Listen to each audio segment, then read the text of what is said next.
I just reread Menachem Begin's memoirs, The Revolt, and then I am now in the middle of reading a book about the Stern Gang. For those of you who are not familiar, this is really the history of the founding of the State of Israel and during fighting the British during the War of Independence. That you had different factions amongst the Jewish people. Some were more to the left and some were more to the right. Some were more political and some were much more militant. And it was really interesting to see, because some of these people who fought in the underground and were hunted not just by the British but sometimes by other Jewish groups, later on became and were recognized as heroes, and some of them became prime ministers of Israel. Menachem Begin and also Yitzhak Shamir. Now Yitzhak Shamir just passed away. It was just, I guess, a few months ago.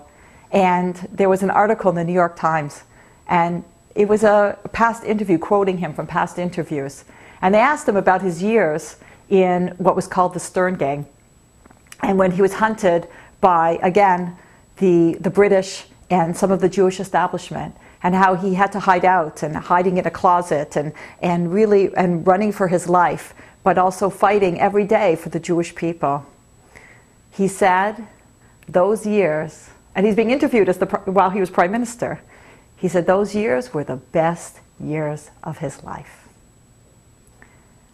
To get up and to fight for a cause, to have a goal that you literally would sacrifice your life for, that's a life. How many of us have such a goal? How many of us believe in something in such a deep way, or fighting for something, or striving for something in such an intense way, that you would sacrifice, forget about sacrificing your life, how about sacrificing comfort? That you're willing to take perhaps a pay cut, that you'd be willing to live in a place that's maybe not so comfortable, that you'd be willing to be judged by others, and to maybe be a person that people ridicule.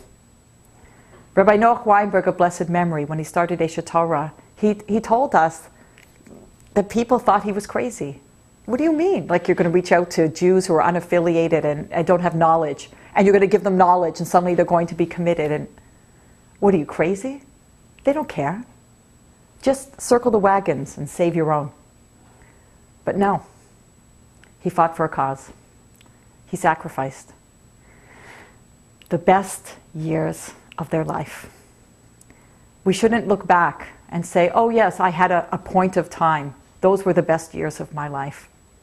When I was maybe protesting on campus for something. These should be the best years of our life. Get a cause. Fight for something. Something you believe in. Something you'd be willing even to sacrifice for. I'm Lori, Almost Live.